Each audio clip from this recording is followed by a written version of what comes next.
I wonder what's keeping Claire. Relax. You'd better enjoy your last moments as a bachelor. Who are those people over there? Oh, friends of hers, I think, from that newspaper she worked on. I wish she'd hurry up. I'd like to get the gang back to the newspaper. Well, that's Claire for you. Even late at her own wedding. You know, I really hate the lizard. What do you mean? Well, I speak now as her editor, not as a disappointed suitor. Claire'd never make a newspaper woman, and you know it. Oh, I don't know. She dug up more hot social stuff than anyone the Tribune had before. That takes talent. Personality, Hack, my boy, not talent. All right, so I appreciated her personality. You appreciated it. I was the one that brought her to your attention when she was only an $18 a week steno from a hick town. Remember? Very touching, Al. You can put that in your memoirs. She's marrying Hanneman now. Listen to the frustrated lovers. You know, if either of you guys had made furnaces instead of small talk, you might be in Hanneman's shoes now. Have one of mine.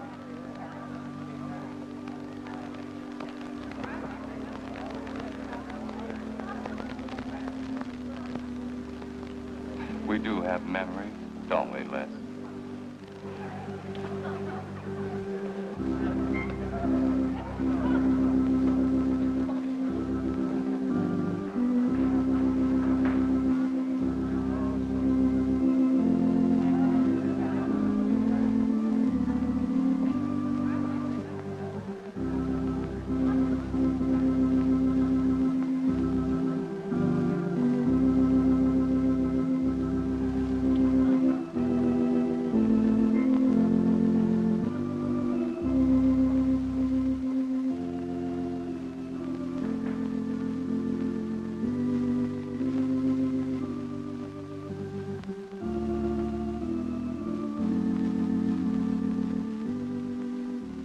Hanneman, wilt thou have this woman to be thy wedded wife, to live together according to God's ordinance in the holy estate of matrimony? I will. Claire Cummings, wilt thou have this man to be thy wedded husband, to live together according to God's ordinance in the holy estate of matrimony? I will. I now pronounce you man and wife. You may kiss the bride.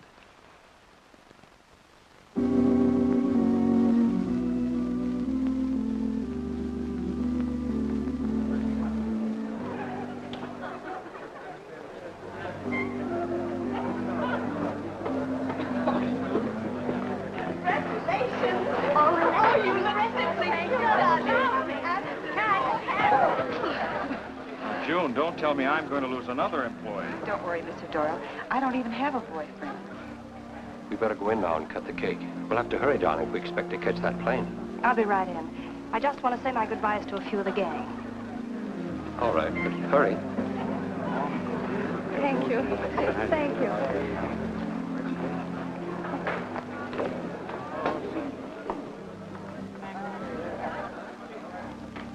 Guess who? Why did you come out here? Because I love you. Because you love me.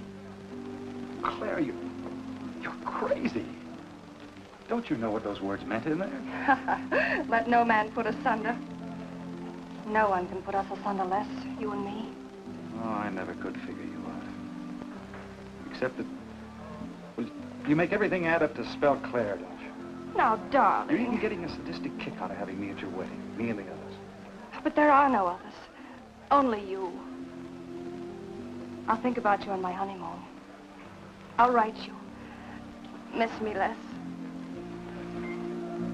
I know you both will be very happy. I beg your pardon. Thank you. I'm ready with my cameras, Mr. Hanneman. I've been looking for Mrs. Hanneman. You haven't seen her, have you? I believe you'll find her on the terrace.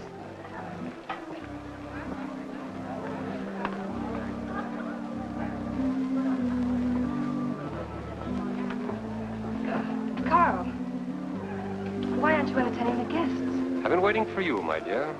I was detained. On the terrace? Don't you think you were being a little affectionate for a newly married woman? Darling, you're a great big old suspicious bear. That was only Les Burns. And? It was nothing. Just a friendly goodbye kiss. Les did so much to help me with my newspaper career. Why, he's like a brother. You're the only man for me, darling.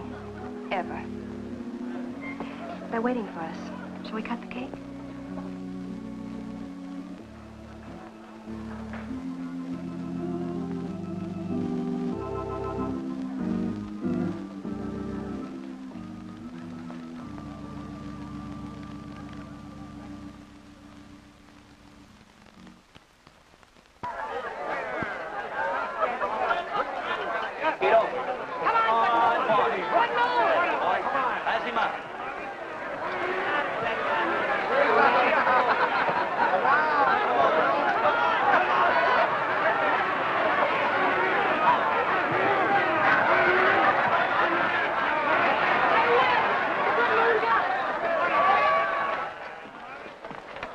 How much did you pay? $10.80. $10.80 for two. That's not bad. I win $540. Claire, you mean to say you bet $100 on that horse to win? Of course. In these places, you have to spend money to make money. You see now, I'll put $500 in the second race, high heels. Come on. Wait, that's being foolish. You're only out $100 if I do lose. It isn't the money, it's the principle of the thing. Principle? Carl, I don't understand you. With all you have. I've worked hard for what I have. Oh, I don't mean to be a tightwad. A little bet for fun is all right. But I have too much respect for money to throw it away on horses. Of course you're right. It was foolish of me to bet so much. Forgive me. Of course. Now, excuse me, I want to go cash these in.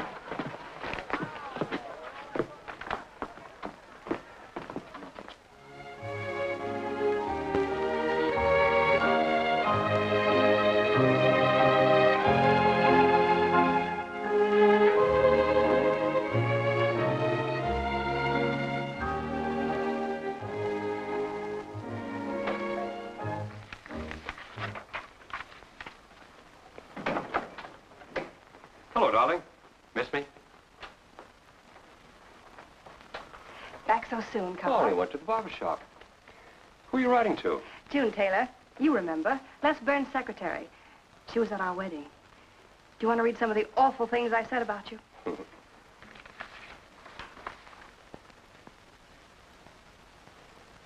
It's hard for me to believe that I'm so lucky as to have a woman like you in love with me. It's true, darling. Every word of it. I'm sorry, Claire.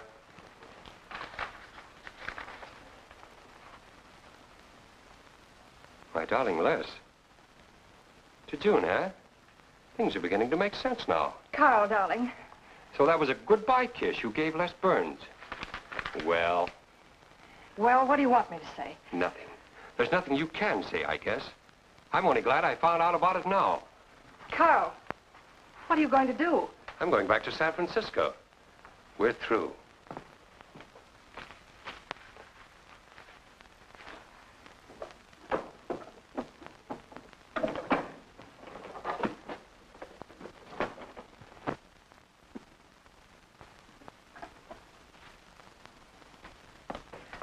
But what am I going to do, Carl? I don't care what you do.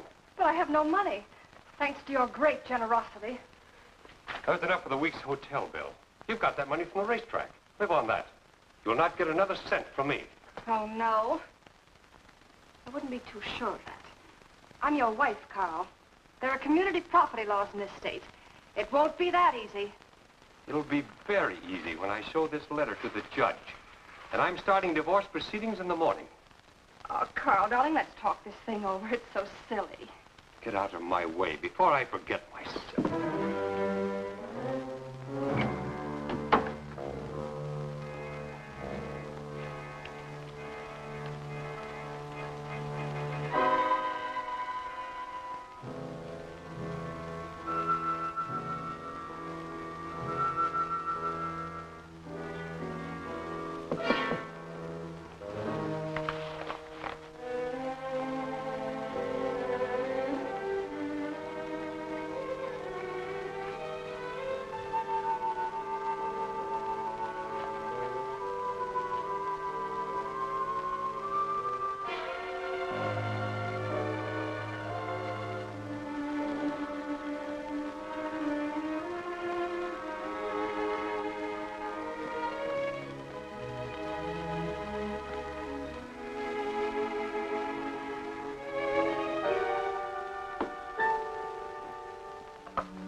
Would you please connect me with a house physician? Hello, Dr. Hastings? This is Mrs. Carl Hanneman, Bungalow 9. Could you please leave a prescription for some sleeping tablets for me at the drugstore? I'll be needing them right away. I'm turning in early. No, that won't be necessary. I'm going out for a bite to eat and I'll pick them up later. Thank you.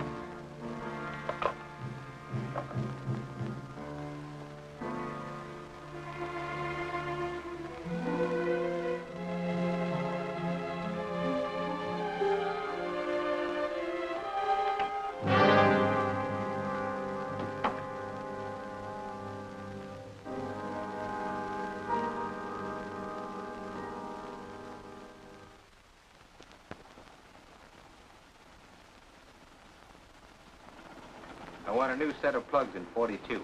Okay, Blackie.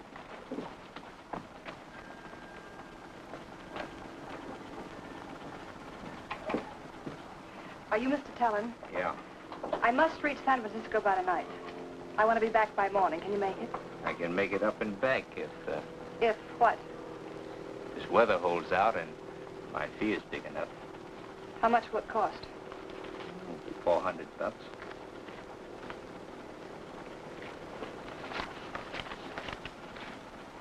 Why 5? I said 4. I know you said 4. I never made this trip. You never saw me. Understand? Sure. I don't even want to know your name. I'm glad we understand each other. Perfectly. Now, if you wait over there, we'll be ready to leave in a few minutes. Hey, Jack, roll out 41 and let's warm it up. Right.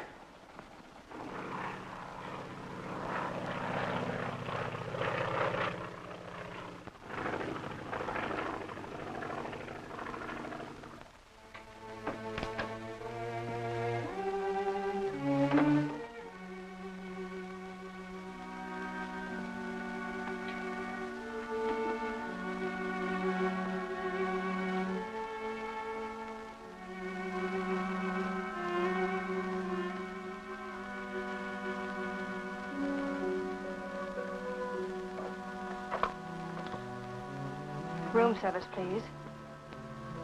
Hello? This is Mrs. Carl Hanneman, Bungalow 9. Would you please send a waiter over with the menu? Thank you.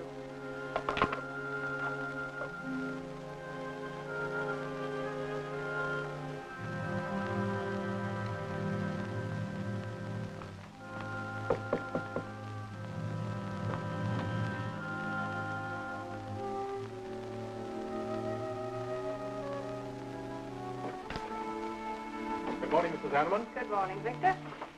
Let me see, I think I'll take some orange juice and toast, coffee. That'll be all.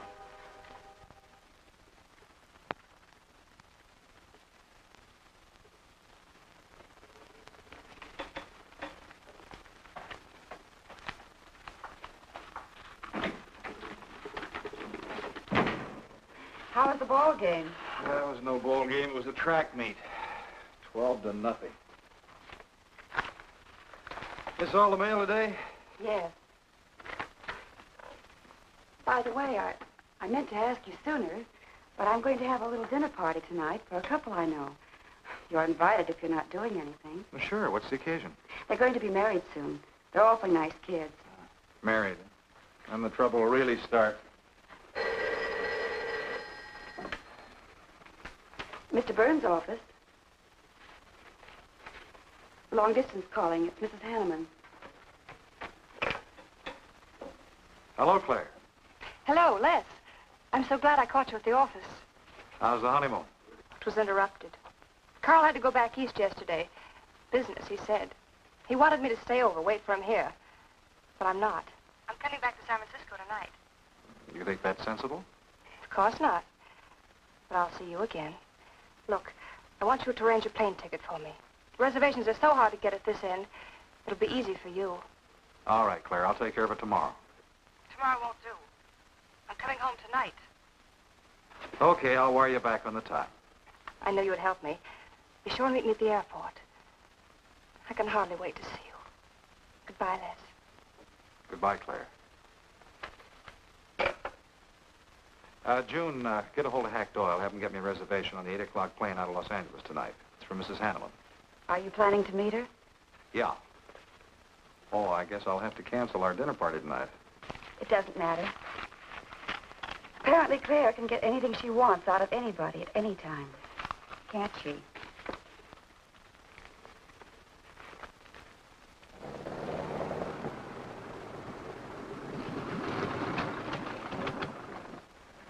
I never thought I'd be back with you so soon, darling. It's wonderful. It's crazy. Then why did you meet me? I don't know. I do. Because you still love me, don't you, Les? I'll get over it. I hope Carl stays in New York for a long, long time. That seems a bit odd. He didn't arrange his business affairs so they wouldn't interfere with his honeymoon. Yes, I thought so, too. You certain you and Hanneman didn't have some trouble? What kind of trouble could we possibly have had? Quarrel of some kind? Perhaps over us? Now, wouldn't that be ridiculous? Giving him some reason to doubt me just so soon after we're married? What do you think you're doing now? You don't feel sorry for Carl, do you? No. No, I don't. But I should. Look, let's forget all about him. For a few days, anyway. Take me home, I'll change, and you can take me out to supper. Claire, I'd rather not go to the house. But I must freshen up, darling. I really must. You want me to be beautiful, don't you? Just for you? You are beautiful. See? There's nobody home.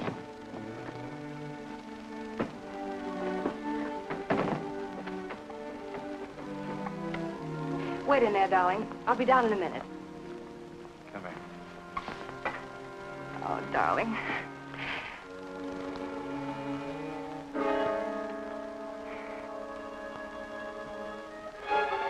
Les, what is it? Stay here.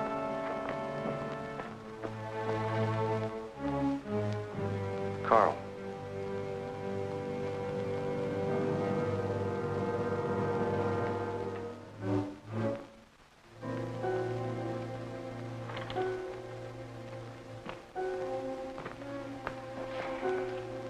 Suicide. But why? Oh, poor Carl. Claire, I thought you said he'd gone to New York. That's what he told me. I don't understand it. Why should he do such a terrible thing? You probably know as much about that as anyone.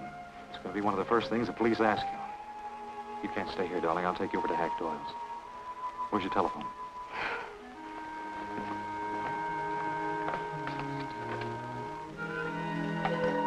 Police headquarters, please.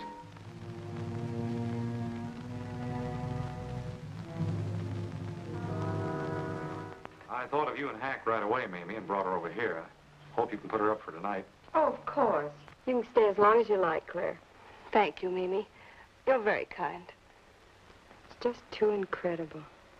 If you'd had any earthly reason. We were so happy. So very happy. And now there's... Oh, Hack, Claire's going to stay with us for a few days. Good. Plenty of room. The police are over there now. Murdoch said he'd stop by here later. You sure it was suicide? Fairly sure. The man in Hanneman's position, a beautiful wife and all that money? I don't get it. I don't either.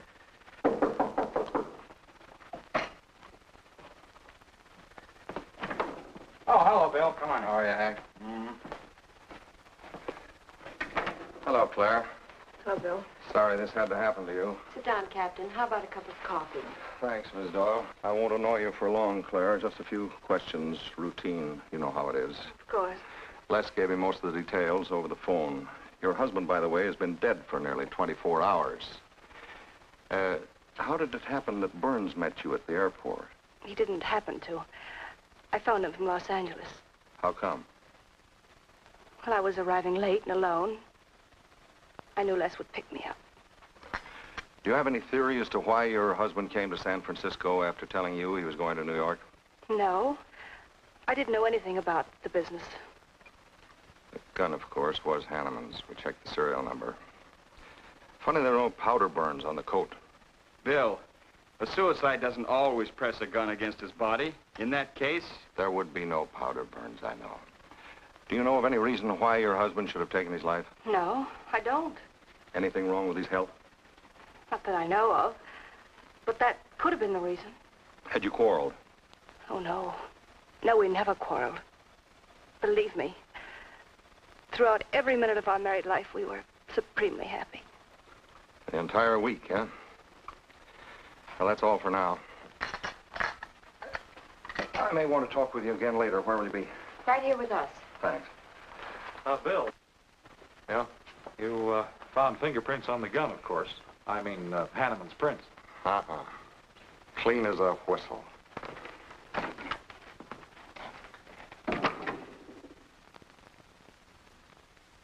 Mr. Burns, that's the position you and Mrs. Hanneman found her husband? That's right.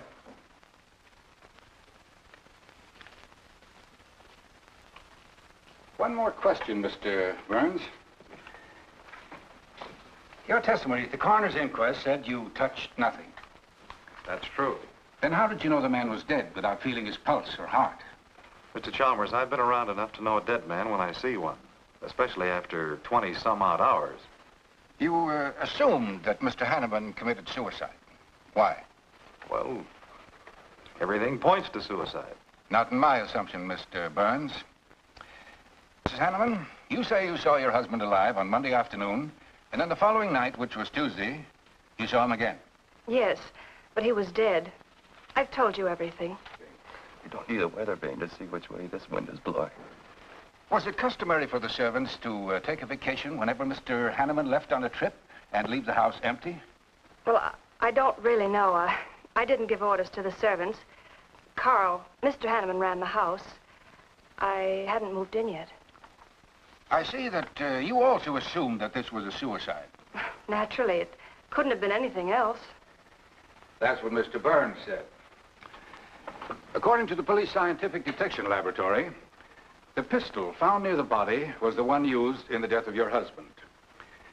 But they found no powder burns on the clothes of Mr. Hanneman, nor fingerprints of any description on the gun. Furthermore, it was brought out that Mr. Hanneman couldn't have fired the gun because in making certain tests of his hand for traces of powder marks, none was found. Just what are you driving at? Simply this. Carl Hanneman was murdered. But unfortunately, I haven't enough evidence to hold either of you. You were out of town, and your alibi was proven. You're free to go. But let me give you a tip. I'm not buying any suicide theory, so the case will remain open. See you later, Ed. So long, Hack.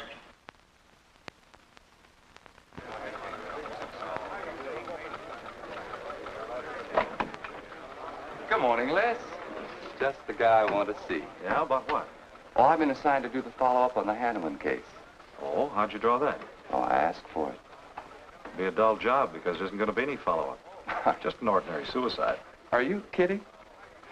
I never smelled an odor of fish so strong in my life.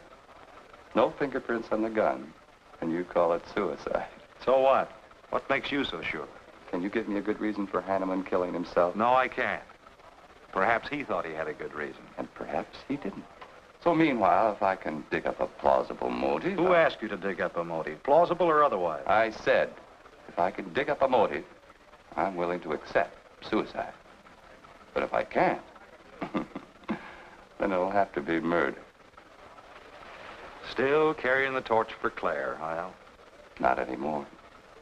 But somebody sure fixed it in a hurry for you to get Claire again. That's a nasty crack. So meanwhile, chum, walk a straight line. Or you'll have people thinking you took a shot at Hanneman. You got a lot of work to do, Al. You're so right, boss.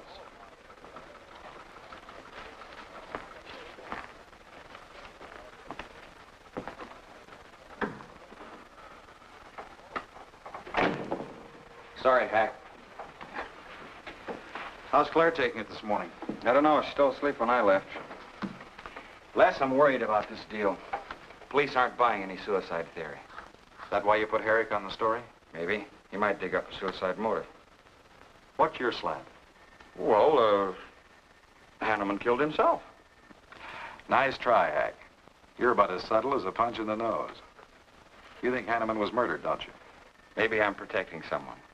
It's possible. But I'd like to protect someone if it isn't suicide. Like who? Like you. Who had a better reason? Hanneman's death meant that you'd get Claire back and the $1,000,000-odd bucks. That makes sense to a lot of imaginative characters around this town. I don't believe it for 1 second. But I still think it's safer to sell the suicide theory if Harry can dig it up.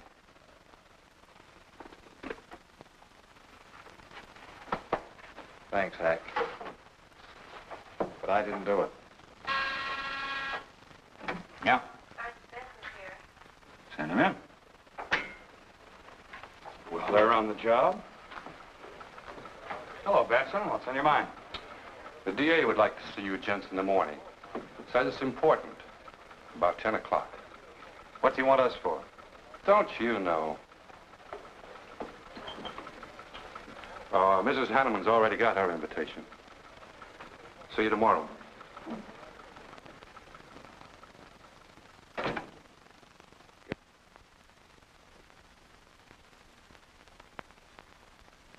Eric really revels in pouring it on. Well, it's news. Nobody's been hurt. Yet.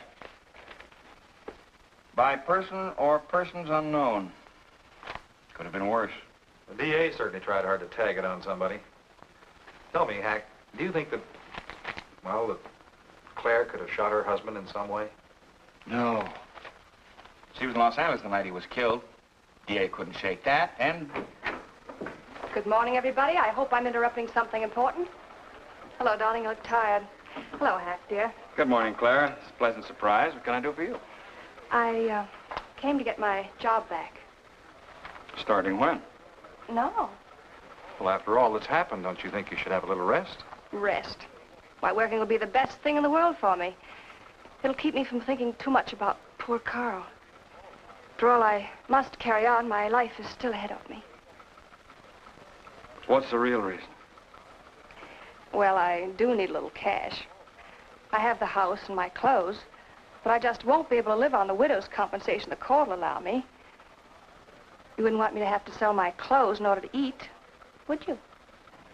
Oh, no. After all, I've made other arrangements about your column. Beth Warnock's taking it over. You are still the boss, Hack. Les, darling, wait outside for me. I'll be out as soon as I've had a heart-to-heart talk with Hack. I know. You might as well say yes, Hack. I've had these heart-to-heart talks.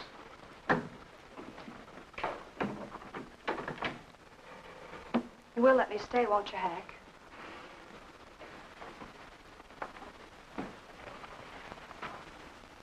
Yes, but I was hoping you wouldn't ask it. You are a darling. Listen, Claire, you stick to the job and no playing around. There's enough trouble here now without you adding to it.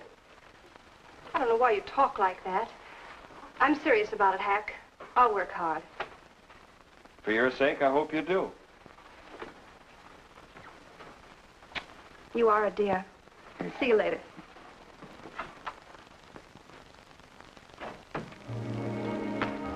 Well, see you later, Al. All right. Hopefully you're friends. Yeah, old friends.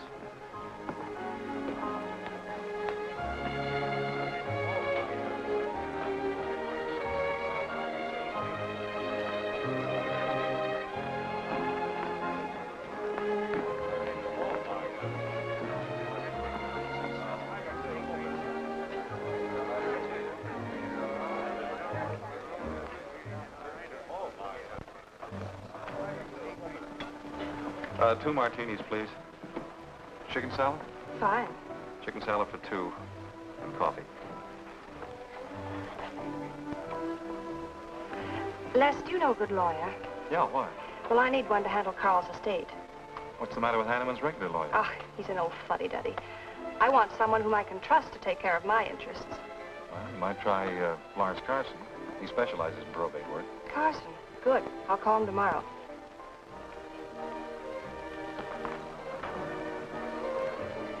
Do I know that man over there? You should. It's Stanley Mason. Our paper's backing him for Congress. Of course. Why, the pictures on his campaign posters don't do him justice. You know, I never could figure that guy. Every time I see him, he's with a different girl. So? Oh, we'll have 4 Manhattans. Make them half French and half Italian vermouth. We'll order later. I'll look after them personally, Mr. Mason. Thank you. Stanley. Isn't that Hanneman woman over there? Yeah, she's very attractive, isn't she? Well, if you like the type. Why wouldn't he be a good man to handle the estate? No. He's too tied up with his election campaign. What are his chances, Les? I'm going to Washington. Pretty good. Why? That makes him important. I've got to have someone with influence. He looks like the kind of a man who could get things done quickly. Capable enough, I suppose. Probably make a good representative. Personally, I just don't go for him. I want you to introduce me to him. You can do better. Oh, darling, don't be stubborn. I want to meet him. When you want something, you want it right now, don't you? You know what I really want, Les. I know. A fine old name like Hanneman, carload of dollars, social position, the tops. You're forgetting the most important thing. Am I? You see, that's just the frame. You're the picture in that frame. What's that about a frame? Sergeant Benson, won't you join us? No, but Burns here can join me. Been looking all over for you. The captain wants to have a little chat. Now. What is this, a pinch? No, just an interview. It won't take long. It's too bad you couldn't have found me at 10 o'clock this morning. I was in a dentist's chair. I'm sorry, Claire. It's all right, darling. I'll wait for you here.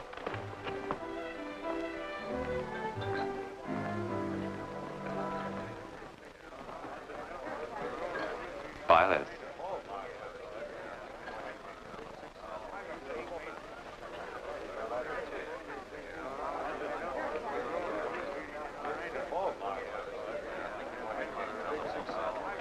Hello, Al. Don't tell me they finally grabbed Les for murder. Wouldn't you like to hear me say yes? Yes. Well, don't stop the presses. Yet. You're the most composed dame I ever saw. I don't believe you give a hoot whether this case ever gets solved. Oh, but of course I do. Really. Say, Al, how well do you know Stanley Mason? Quite well. I've planted some of his propaganda. You can do me a favor. A big favor. I want to meet him. Might be a good idea. I remember I once introduced you to a fellow by the name of Les Burns. Promptly lost you. Excuse me.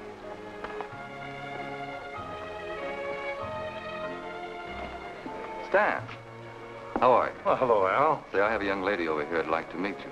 Just take a minute. Well, all right. Excuse me? Excuse me. Claire, this is Stanley Mason. This is Hanneman. I'm so glad to meet you, Mr. Mason. How do you do, Mrs. Hanneman? Won't you sit down? Sorry, I can stay but a minute. I know you think me rather forward, but being an attorney, you can understand my predicament. I'm desperately in need of someone to administer my late husband's affairs. I thought perhaps you could help me. Well, I hadn't intended on taking on any more work this summer. My campaign requires so much attention. However, supposing you come to my office at, say, 4 o'clock, we can at least talk it over. Oh, thank you. I would appreciate it. Here's the address. So, until then... Oh, excuse me. Sorry. Thank you, Al. Don't mention it.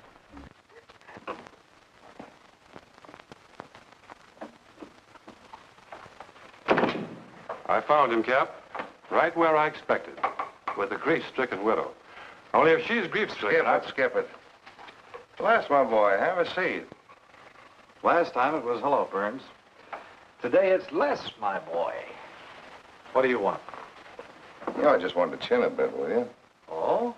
I didn't know I was that interesting. You live out in the Hanneman neighborhood, don't you? No, and you know it. But you go out to that neighborhood quite often, don't you? Yeah, so what? To visit friends. Oh, sure, that's right. There's Hack Doyle and his wife, June Taylor. Say, there's a clever little girl, huh? Your secretary, huh? Since when have you become so interested in my secretary? I thought you were a happily married man. Weren't you out in that neighborhood the night Hanneman was shot? Monday night? Uh-huh. No, I wasn't. I played gin rummy with the boys in the press room. Went home to bed about 10 o'clock. You read the testimony, did the checking. Come on, Murdoch, what's on your so-called mind? Funny, we can't find any record of where you were between 10 o'clock and 8 the next morning when you had breakfast at Drake's coffee shop. Nobody saw you around your apartment house. Nothing so strange about that. People in my neighborhood mind their own business. I spent the night sleeping. You got an edgy temper today, Les. Aren't worried about anything, are you? I'm annoyed. Until you and the DA get this thing settled, nobody will get any rest. We may have the answer quicker than you think. The police expect to apprehend the criminal within 24 hours. Shall I quote that? You can write out the gags, Burns. You've been crazy about Claire for a long time, haven't you? That's right. You thought she was going to marry you. Then she married Hanneman. That must have been quite a jolt. I won't deny that either. So you must have been pretty sore at Hanneman for beating your time. All right, I suppose I was. You know, Burns, you've given out with all the motives a man needs for killing another. You don't need motives, Murdoch. You need evidence. Evidence? You just told me that you weren't near the Hanneman home last Monday night. I wasn't. And how do you account for your cigarette case being found on the Hanneman garden, still wet from Monday night's rain? I don't have to account for anything. To throw cold water on your mastermind, I tossed that away right after the wedding. Anything else you want to know? No, that's enough. Next time, be more careful when you talk to the captain. Listen, Mr. Benson, if I've hurt the captain's feelings or yours, arrest me. Then I can sue and you'll be back writing tickets for jaywalkers.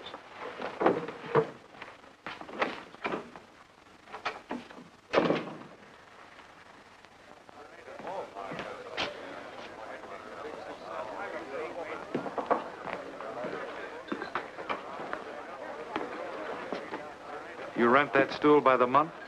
Well, Lester. Where's Claire? Oh, Claire isn't here. She had an appointment. Did she go back to the paper? Uh-uh.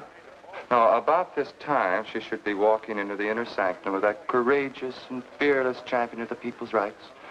That distinguished candidate for the Congress of these United States. Mr. Stanley Mason. You sound like you're on Stanley's payroll. Mm-hmm. I introduced them. You seem to have a talent for that sort of thing. Thank you. I believe that's all the information I need, Mrs. Hanneman. I can't possibly find words to express my gratitude in your consenting to help me. Oh, believe me, it's a pleasure. A little pressure in the right places should settle the matter quickly for you. Thank you again, and good luck in the elections. Oh, thank you. I suppose you'll be leaving for Washington immediately if you do win. Yes, if I win. You will. I know you will. Well, I really must be going. Oh, can't I drop you off somewhere? I'm sorry. Not this evening. Mr. Burns is taking me home. He's the gentleman you saw me with today. I'll call you tomorrow. Perhaps we can have dinner and talk some more about your problems. Splendid. Goodbye.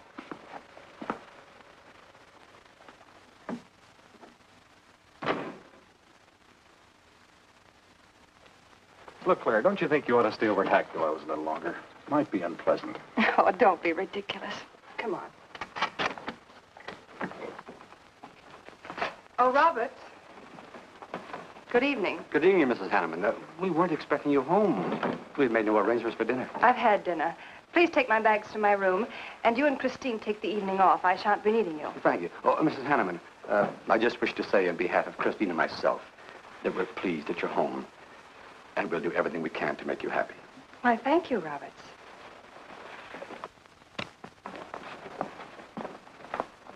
Well, come in, darling. You aren't afraid of Carl's ghost, are you?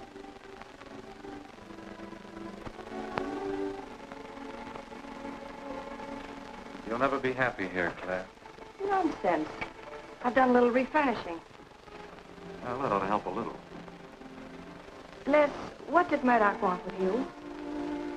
You had an idea I might have paid a visit here Monday night. You didn't, did you? Of course not. It also seems I had a motive to kill Carl. But of course you did. If you were that kind of a person. Murdoch's only fishing. Well, he knows I've been in love with you for a long time. I told him. You told him? Why not? It's true. You want them to keep working on you, so they'll stay away from me. That's it, isn't it? Yeah, that's it. I said I'd stand by. And you have. And I love you the more for it. You know I do love you, don't you, darling? I think you do, Claire. In a peculiar, mixed-up sort of way. I never should have married Carl. I didn't really love him, but he offered so much. Things I never had. But that's all over now. No, it's not all. And it won't be until they find his murder. They will. And there'll be nothing to keep us apart again. Ever. Claire, if I could only sell myself on that. You've got to, Les. You've got to.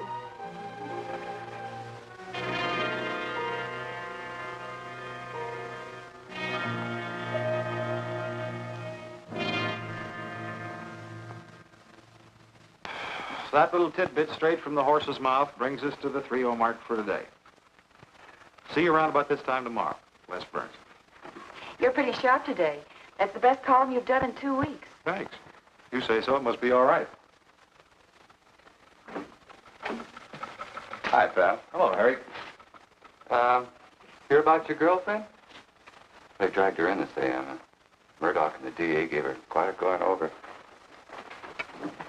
No use charging to the rescue, Les. Stanley Mason already beat you to it. What do they want with her, Al? Well, it seems they had a hunch Claire made a fast round trip into town the night her hubby joined his ancestors. Seems they thought her alibi about being in L.A. the whole time was the bunk. Oh, that's ridiculous. Oh, is it? Well, you'd know more about it than anyone. Jones, put that through, please.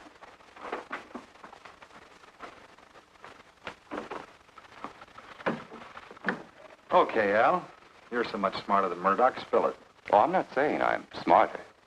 But I do know Claire better than he does. And I know you. Meaning what? Claire never lost any interest in you before, during, or after her marriage. And that doesn't prove it happened.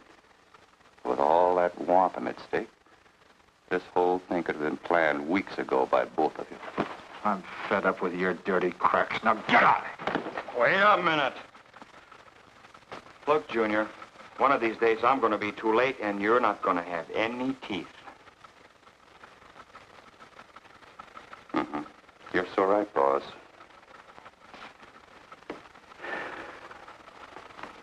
What's wrong, Les? Nothing, forget it. That's the way you want it? If anybody wants me, I've gone for the day. Have one for me, too.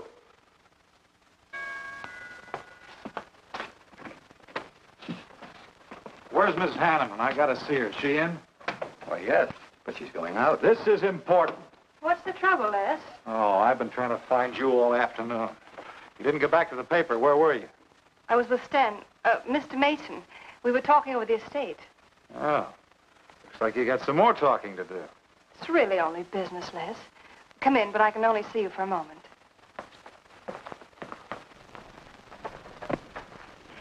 You've taken on quite a package tonight, haven't you, Les? Well, I've had a few drinks. Sitting over at Renard's. Been thinking things. Crazy things. About me? Yes, you. Murdoch and the DA asking you all those questions. It's nothing to be disturbed about. I'm not so sure. Why do you say that? Were you in this room Monday night? What? Why, you know I wasn't. I don't know anything. But I wouldn't lie to you. Have I ever, Les? Claire, there's only 2 people could have profited by Hanneman's death. I'm one of them. You're the other. Why, how dare you come in here accusing me? You only married Hanneman for this. You've admitted it a dozen times. But I didn't kill him. How can you even think it? I didn't kill him. I didn't say you did. But if you know anything, you've got to tell me. Were you in this room Monday night? No. You might have come in, seen someone. I've got to know. Stop shaking me. Then tell me the truth. Let go of me. I thought you were going to stand by me. Why, you're drunk. I'm only trying to help you and me. Ha! Help me. You're accusing me of murder. How do I know you didn't kill him? You were in town. Claire. I've as much right to accuse as you have. But I'm not accusing you. Get out of this house. I once said I couldn't figure you out. I can now. You're not a normal woman. You're not warm. You're cold, like ice. Yeah, like ice. Blonde ice. Get out of here.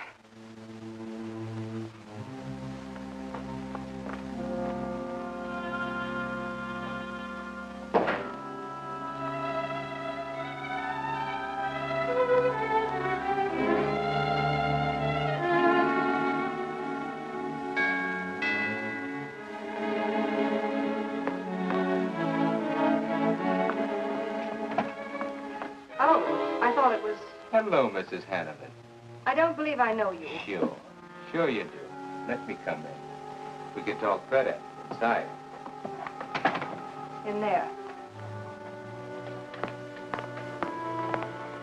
Now, what do you want? And I saw your picture in the paper, and I found out who you were. I figured we could make a deal. Deal?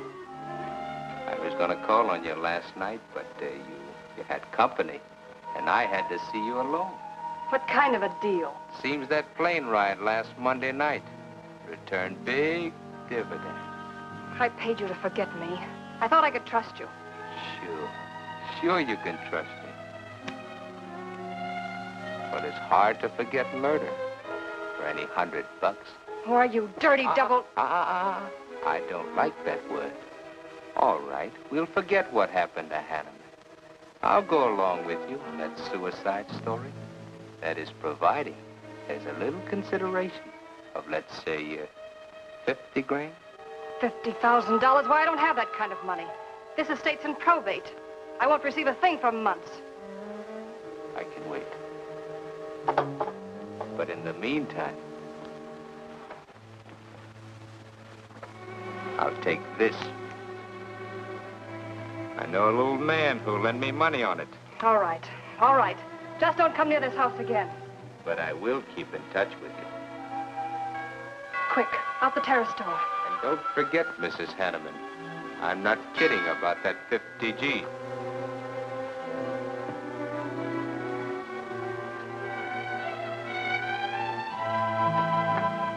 I'll get it, Roberts. Yes, ma'am. Stanley, darling. Thank you. Well, he isn't at Bernard's either. Oh, I hope nothing's happened to him. He'll turn up when he runs down or runs out to go for drinks. Say, you write his column all by yourself? Somebody had to do it. I hope it's fit to print. It's good. Nice of you to cover for him, too. Do you really think he's all right? Sure, sure. I'll find him later. Don't worry about Les. He's probably getting more poison out of his system than he is into it. I hope.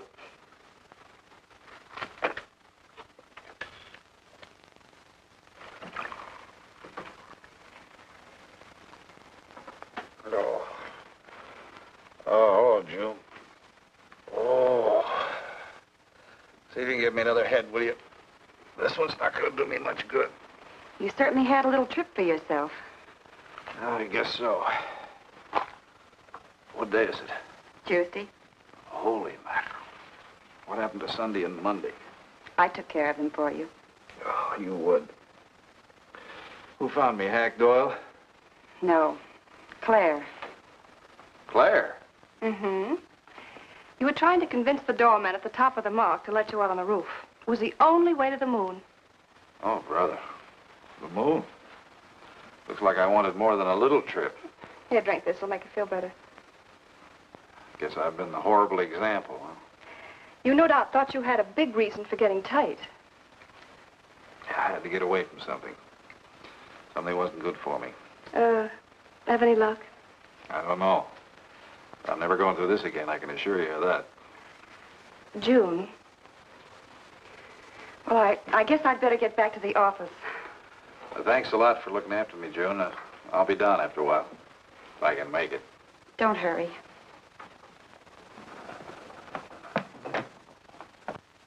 Les, I wonder which hangover you'll recover from first.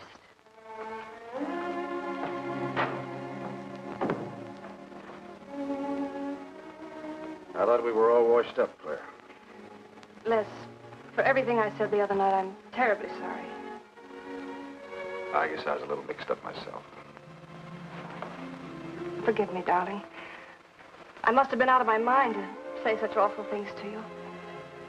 I realized the truth later. You were afraid for me because you loved me. That was it, wasn't it? Yeah, maybe it was. I just couldn't believe that. Look, let's forget all about it. We know there's nothing to worry about. There never was. We know that, don't we, Les? Sure, Claire. Sure. Oh. Here's to our new congressman. May your career be long and successful. Thank you, darling. Jeff, but aren't you both a bit early? I only wish I could be as sure of my future in psychiatry as you can be of your future in Washington. Doctor, you were analyzing me at dinner, the workings of my mind. Do go on, it's very interesting. I've never been psychoanalyzed before, and your deductions amaze me. Claire, I warn you, if Jeff continues, he'll have you convinced you're batty. Simply because your father ran away with another woman and your mother was relegated to hard work. Stanley doesn't quite believe in the powers of psychoanalysis, Mrs. Hanneman. But if either of you could spend a day in my office listening to some of my patients, you'd see the logic of my deductions. Or any psychiatrist's, for that matter. Oh, don't mind Stanley's cynicisms, Doctor. Yes, Robert? Telephone for Mr. Mason. Excuse me. Certainly. I was telling you at dinner that I believed that money, clothes, adulation, etc. was a necessity with you. That some people are impelled towards an objective without even consciously knowing why. Is there something criminal in my being ambitious? Why, no. Criminal? Of course not. Unless your ambitions take a perverse form. Then you'll stop at nothing, right or wrong, to get what you want. They say the female of the species is deadlier than the male. Go on, Doctor. Sorry to interrupt, darling. It was my campaign manager. He arranged a last-minute radio interview for tonight. I'll have to leave. You can drop me off downtown, Stanley. I'll get my coat. All right. You forgive me, darling? Of course, honey. I'm so proud of you. Oh, I almost forgot the good news. I had lunch with the DA this noon. It looks like Hanneman's murder is going to be filed away under crimes unsolved. It's their opinion that it must have been done by a burglar. Oh, I'm so glad, really. Now I'll be able to go with you to Washington with a clear conscience. Say, you haven't told any of your friends about our plans, have you? Oh, no, of course not. Good. We'll surprise them tomorrow night. Yes, we certainly will. Ready? Yes, thank you.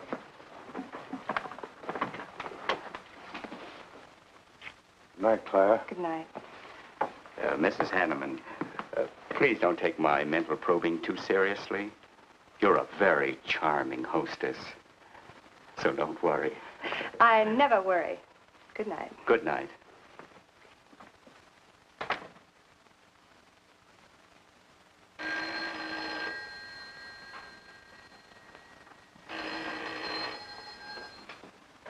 Hello? Yes, this is Mrs. Hanneman.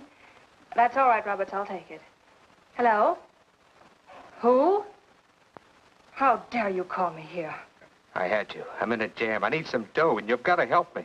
The estate isn't settled yet. I told you I don't have any money. Don't give me that. You're a smart girl, and if you haven't got it, you know where you can find it. I need at least a couple of grand now and tonight, or else I go to the cops. I got nothing to lose. I have about $700 cash in my jewelry. All right, bring it along. Meet me at the end of the Old Valley Road. Be there in 20 minutes.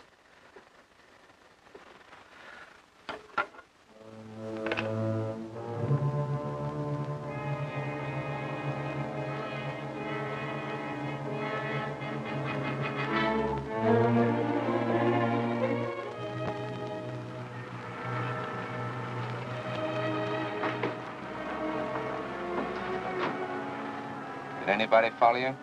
No, Then stop being nervous. I'm not nervous. You are. All right, give me this stuff and let's see if I can use it. These look all right. I got into the bookies for a couple of grand. They're bad little men. And I've been stalling. Tonight they told me, pay off or else. They wouldn't kill you for $2,000. They'd kill for a lot less. That's why I had to put the bite on you. Thanks, Mrs. Hanneman. I wouldn't double-cross anybody. Not unless I had to. I wouldn't double-cross anybody either, Blackie. Unless I had to.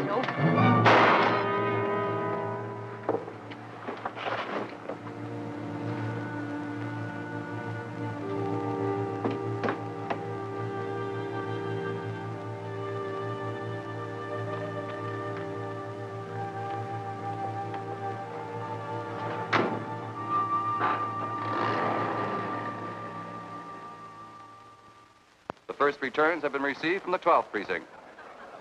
Mason, 311, Jeffers, 282, and Allen, 91. That just about cinches it. If I can do that well in the 10th, I can carry them all. My gratitude, Doyle. Without your paper in back of me, I wouldn't have had a chance. Think nothing of it, Mr. Mason? We're glad we backed the right man. Well, it looks like you're in, Mr. Mason. Congratulations.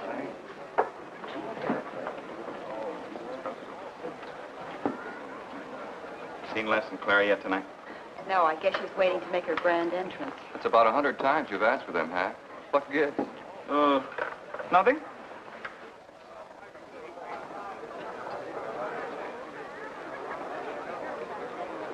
Mr. Doyle, looks like we have a new congressman. Yes, it does.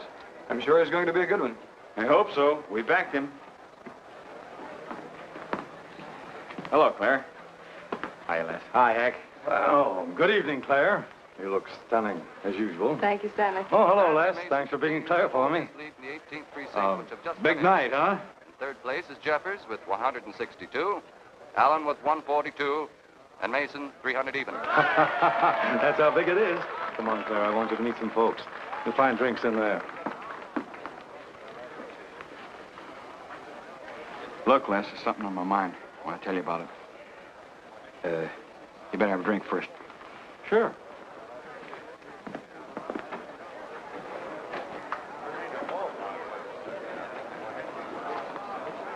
Hi, folks. How's the brawl? Well, at least the liquor's good. Well, Junie, aren't you a pretty thing tonight? Well, it's about time you noticed me. The trouble with you men is you always have ink in your eyes down at the office. Have a fresh one? No, thank you. This will do. Les. I'll talk to you for a minute. Excuse us.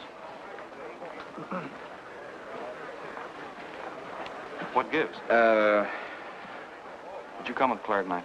No, I came with my Aunt Martha from Penobscot. No, I'm serious. You saw her come in with me. You better get her out of your system, but right now. What are you talking about? Things are fine with us now. She couldn't be sweeter. You should have seen her earlier, helping me get things ready for that little party up at my place tonight. How about a speech, Mr. Mason? We haven't had one. Come on, Stanley. Yeah, give us a speech. That's all I need. Now, wait a minute. Speech, all right. If you want a speech, you shall have it. Ladies and gentlemen, I want to introduce to you a very lovely young woman, better known to you as Claire Cummings. I am happy to announce that she's bestowed upon me the great honor of consenting to become my wife. This is a dirty, low-down trick, but I'm glad it's happened. Someday I'll tell you why.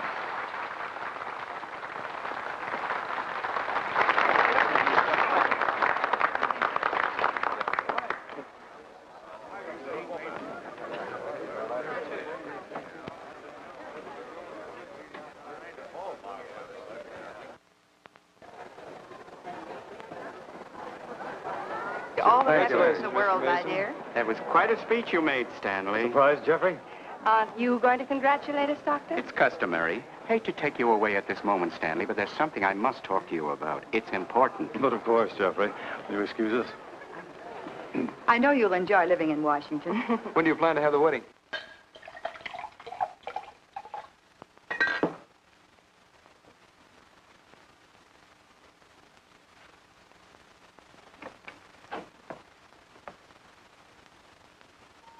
Don't look at me like that, darling. And what are you doing here? I wanted to see you alone. Sure, not a husband in sight. Dead or alive. I didn't have a chance to explain. No one can put us asunder, Les. You and me. It was more effective last time with wedding music, remember? Oh, you're cruel. I didn't mean to hurt you, and you are hurt, aren't you? That's how much you bother me now. Not a quiver. What about your heart? Claire Cummings, Hanneman, Mason. If this keeps up, you won't be able to get your initials on your silverware. I can't help it, Les. I do love you, but you could never give me the things I must have. Money, importance. With me, they're a necessity. Oh, stop it, Claire. You're like a poison. Take a little bit and you're finished. But too much becomes an antidote. All right, darling. But if we've really come to the end...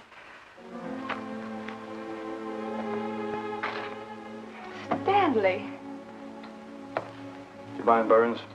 I'd like to say something to my fiancée alone. Not at all, Mr. Mason. Not at all.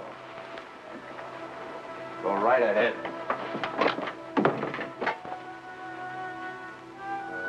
The congratulations are hardly over before I find you in the arms of your old sweetheart. That was a stupid remark. I had to say something to him, didn't I? So you didn't tell him earlier. You said you were going to?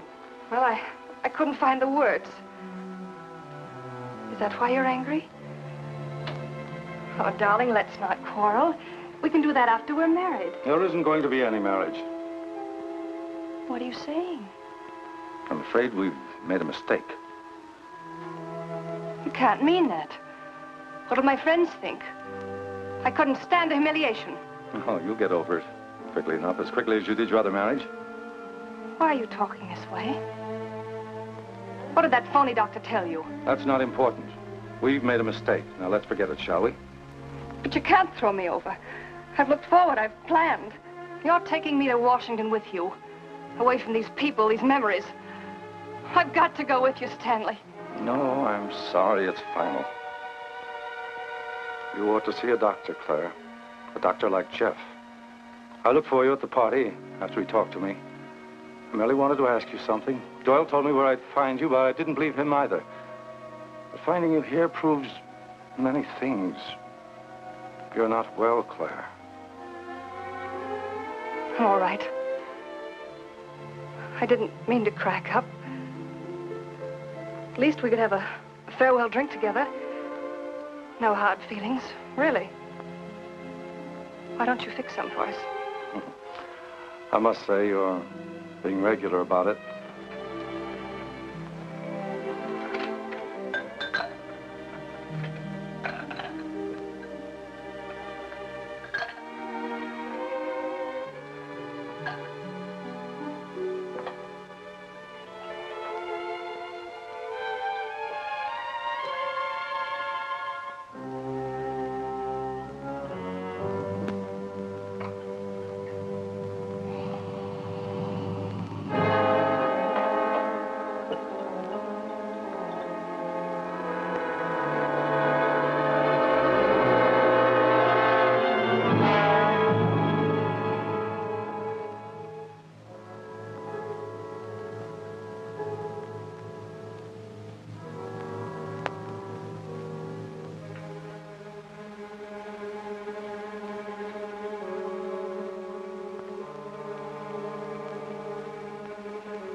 Claire.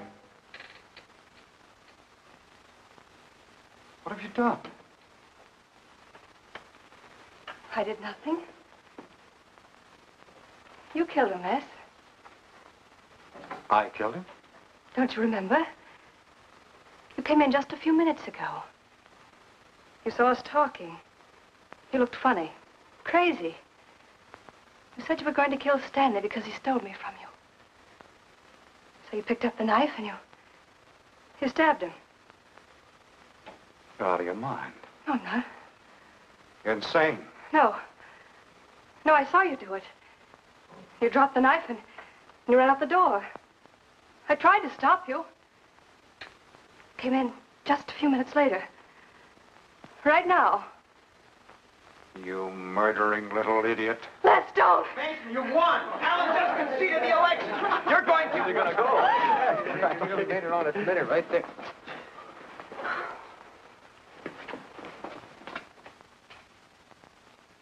So you see, Doctor, the evidence is really stacked against Les Burns. I and the others feel that he's absolutely innocent. Now, I asked you down here to see if there wasn't something you could do to help us prove Les is innocent and Claire's guilt. Because just as sure as my name is Hack Doyle, she's framed him. I agree with you 100%. I am positive that Mrs. Hanneman killed Stanley. But because of her testimony and finding the knife in Les's hand when you arrived at the scene, the police could come to only one conclusion. Surely there's something you can do to help him. He's innocent. I know he is. Look, you were once connected with a big city police department. Then you must have run across cases of this sort. I know now that Claire Cummings is a nut if I ever saw one. Yes, you're right, Mr. Herrick. I'll at least have a try at it. I'm just as interested in finding Stanley's murderer as you are in proving Mr. Burns' innocence. Now, I have a plan that might break her down.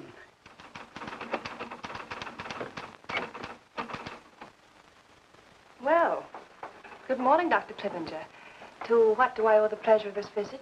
It's no pleasure for me, Mrs. Hanneman, I assure you.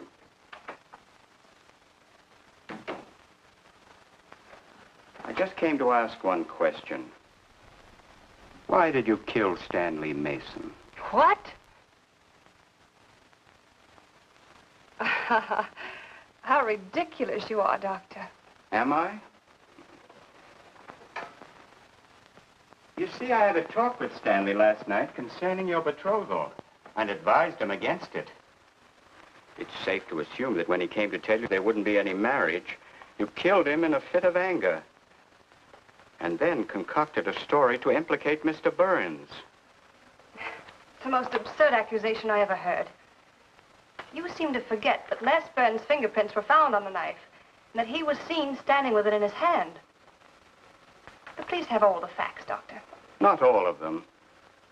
All they need to convict Les Burns. Do you mind if I finish my column? No. Why, no.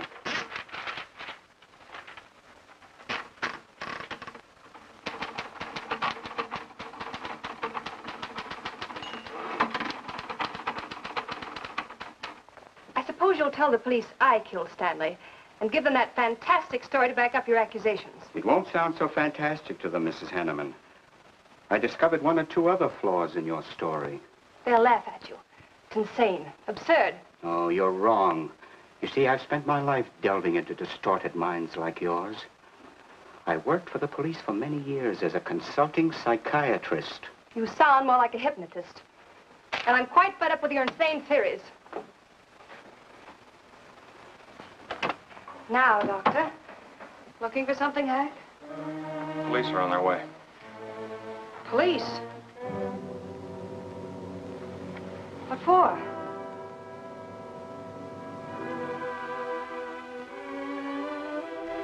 Oh. I see the three of you dreamed this one up. Well, as long as you're going to have me arrested, you might as well read my last column.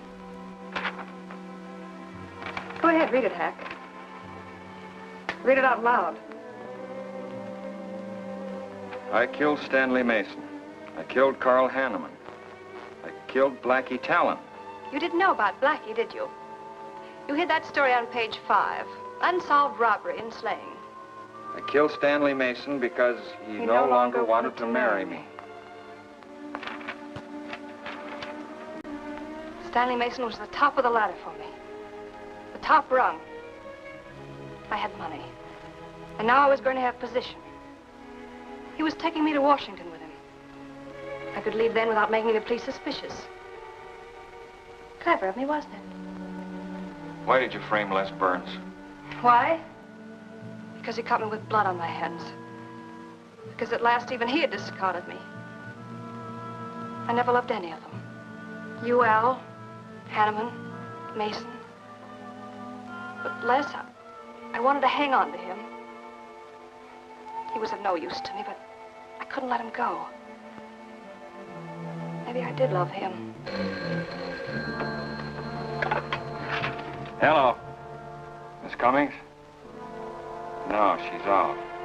I'm glad you confessed, because you never could have gotten away with it much longer. I would have, but to per you, Dr. Clippinger. You with your slimy scientific snooping. As soon as you came in, I realized it was you who turned Stanley Mason against me. You sent him to his death just as much as I. Sit down, Claire. Why, but for you, I'd have everything I ever wanted in life. I hated you because you were the first man who ever saw inside my mind. And I'm gonna kill you. Let go of my arm!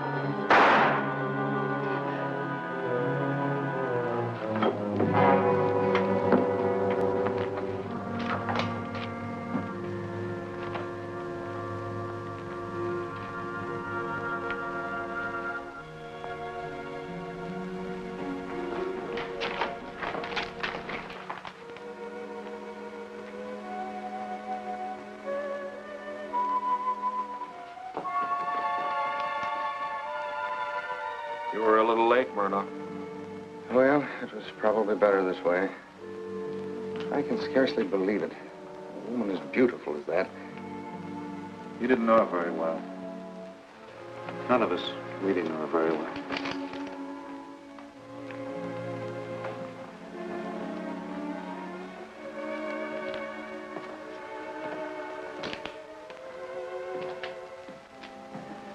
She wasn't even a good newspaper woman.